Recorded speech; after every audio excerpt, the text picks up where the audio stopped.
নমস্কার বন্ধুরা, গল্প সংকলনে তোমাদের সকলকে স্বাগত। আশা করি সকলেই খুব ভালো আছো, সুস্থ আছো। আজ শোনাবো সুকুমার রায়ের লেখা চিনে পটকা। আমাদের রামপদ তাহার জন্মদিনে এক হাঁড়ি মিহিদানা লইয়া স্কুলে আসিল। টিফিনের ছুটি হওয়া মাত্র আমরা সকলেই মহা উৎসাহে সেগুলি ভাগ করিয়া খাইলাম। খাইল না কেবল পাগলা দাশু। পাগলা দাশু যে মিহিদানা খাইতে ভালোবাসে না তা নয়, কিন্তু রামপদকে সে একেবারেই পছন্দ করিত না। দুজনের মধ্যে প্রায়ই ঝগড়া চলিত। আমরা রামপদকে বলিলাম, দাশুকে কিছু দে। রামপদ বলিল, কিরে দাশু, খাবি নাকি? দেখিস খাবার লোভ হয়ে থাকে তো বল, আর আমার সঙ্গে কোনোদিন লাগতে আসবি নে, তাহলে মিহিদানা পাবি। এমন করিয়া বলিলে তো রাগ হইবার কথা, কিন্তু দাশু কিছু না বলিয়া গম্ভীরভাবে হাত পাতিয়া মিহিদানা লইল। তারপর দরোয়ানের ছাগলটাকে ডাকিয়া সকলের সামনে তাহাকে সেই মিহিদানা খাওয়াইল। তারপর খানিকক্ষণ হাঁড়িটার দিকে তাকাইয়া কি যেন ভাবিয়া মুচকি মুচকি হাসিতে হাসিতে স্কুলের বাহিরে চলিয়া গেল। এদিকে হাঁড়িটাকে শেষ করিয়া আমরা সকলে খেলায় মাতিয়া গেলাম। দাশুর কথা কেউ আর ভাবিবার সময় পায় নাই। টিফিনের পর ক্লাসে আসিয়া দেখি দাশু অত্যন্ত শান্তশিষ্টভাবে এক কোণে বসিয়া আপন মনে অঙ্ক কষিতেছে। তখনই আমার কেমন সন্দেহ হইয়াছিল। আমি জিজ্ঞাসা করিলাম, কি রে দাশু, কিছু করেছিস নাকি? নিতান্ত ভালো মানুষের মতো দাশু বলিল, হ্যাঁ, 2টো GCM করে ফেলেছি। আমি বলিলাম, দুধ, সে কথা কে বলেছে? কিছু দুষ্টুমির মতলব করিসনি তো? সে এ কথায় ভয়ানক চটিয়া গেল। তখন পণ্ডিত মহাশয় ক্লাসে আসিতেছিলেন। দাশু তাহার কাছে নালিশ করে আর কি। আমরা অনেক কষ্টে ঠান্ডা করিয়া বসাইয়া রাখিলাম। পণ্ডিত মহাশয় মানুষটি মন্দ নহেন। পড়ার জন্য প্রায়ই কোনো তাড়াহুড়ো করেন না। কেবল মাঝে মাঝে একটু বেশি গোল করিলে হঠাৎ সাংঘাতিক রকম চটিয়া যান। সেই সময় তার মেজাজটি আশ্চর্য রকম ধারালো হইয়া ওঠে। পণ্ডিত মহাশয় চেয়ারে বসিয়াই নদী শব্দের রূপ কর বলিয়া ঘুমাইয়া পড়িলেন। আমরা বই খুলিয়া হড়বড় করিয়া যা তা খানিকটা বলিয়া গেলাম, এবং তাহার উত্তরে পণ্ডিত মহাশয়ের নাকের ভিতর হইতে অতি সুন্দর ঘর ঘর শব্দ শুনিয়া বুঝিলাম নিদ্রা বেশ গভীর হইয়াছে। কাজেই আমরাও স্লেট লইয়া কাটাকুট আর 10-25 খেলা শুরু করিলাম। কেবল মাঝে মাঝে যখন ঘরঘরানি কমিয়া আসিত, তখন সবাই মিলিয়া সুর করিয়া নদী নদ্যৌ ইত্যাদি আওড়াইতাম। দেখিতাম তাহাতে ঘুম পাড়ানি গানের মতো খুব আশ্চর্য ফল পাওয়া যায়। সকলে খেলায় মত্ত। কেবল দাশু এক কোণায় বসিয়া কি যেন করিতেছে, সেদিকে আমাদের খেয়াল নাই। একটু বাদে পণ্ডিত মহাশয়ের চেয়ারের তলায় তক্তার নিচ হইতে ফট করিয়া কি একটা আওয়াজ হইল। পণ্ডিত মহাশয় ঘুমের ঘোরে ভ্রুকুটি করিয়া সবে মাত্র ওহ বলিয়া কি যেন একটা ধমক দিতে যাইবেন, এমন সময় ফুটফাট দুমদাম ধূপধাপ শব্দে তাণ্ডব কোলাহল উঠিয়া সমস্ত স্কুলটিকে একেবারে কাঁপাইয়া তুলিল। মনে হইল যেন যত রাজ্যের মিস্ত্রি মজুর সবাই একজোটে বিকট তালে ছাদ পিটাইতে লাগিয়াছে। দুনিয়ার যত কাশারি আর লাঠিয়াল সবাই যেন পাল্লা দিয়া হাতুড়ি আর লাঠি ঠুকিতেছে। খানিকক্ষণ পর্যন্ত আমরা যাকে পড়ার বইয়ে কিংকর্তব্য বিমূঢ় বলে তেমনি হইয়া হাঁ করিয়া রহিলাম।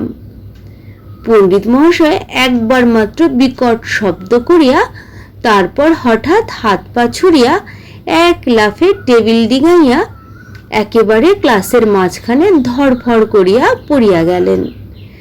সরকারি কলেজের নবীন পাল বরাবরই হাই জাম্পে ফার্স্ট প্রাইজ পায়। তাহাকেও আমরা এরকম সাংঘাতিক লাফাইতে দেখি নাই।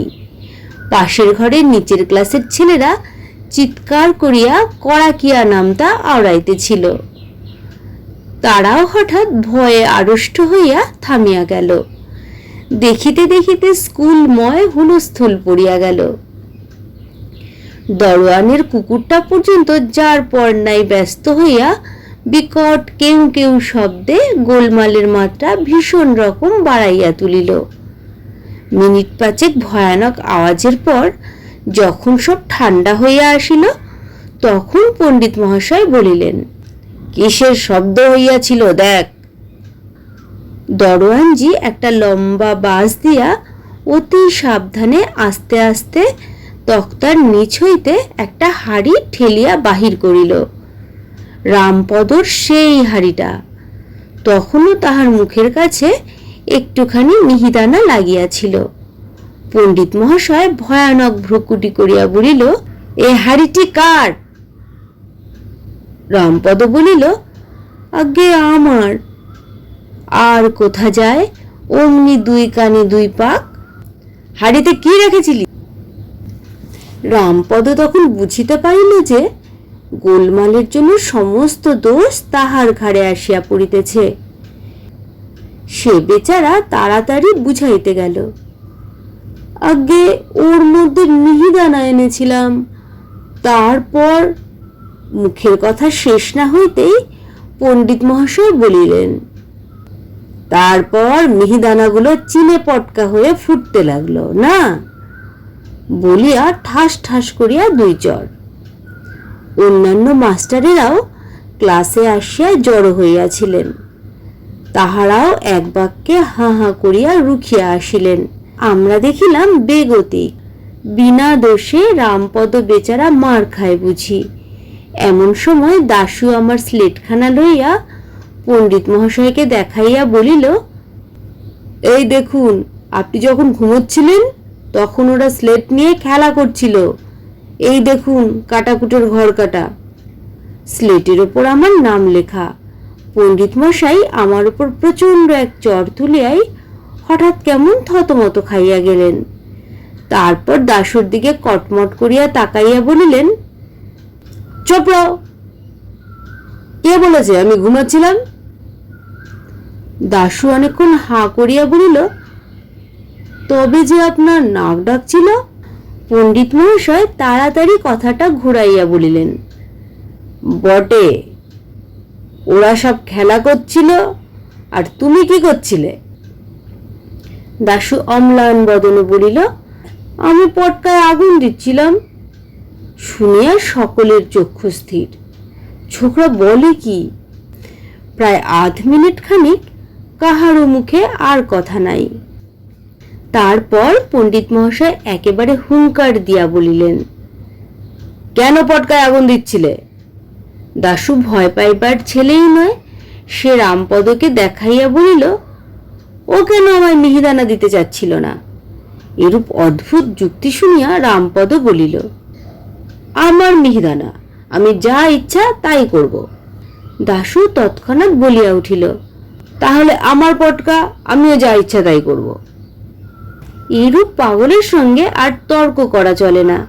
কাজেই মাস্টারেরা সকলেই কিছু কিছু ধমক ধমক করিয়া যে যার ক্লাসে চলিয়া গেলেন। সে পাগলা বলিয়া তাহার কোনো শাস্তি হইল না। ছুটির পর আমরা সবাই মিলিয়া কত চেষ্টা করিয়াও তাহার দোষ বুঝাইতে পারিলাম না। সে বলিল, আমার পটকা রামপদর হাড়ি। যদি আমার দোষ হয় তাহলে রামপদরও দোষ হয়েছে। ব্যাস, ওর মার খাওয়াই উচিত। শেষ হলো গল্প চিনে পটকা। গল্প পাঠ ভালো লেগে থাকলে চ্যানেলটিকে একটি লাইক করো, সাবস্ক্রাইব করে পাশে থেকো। সকলেই সুস্থ থেকো, ভালো থেকো। অনেক ধন্যবাদ।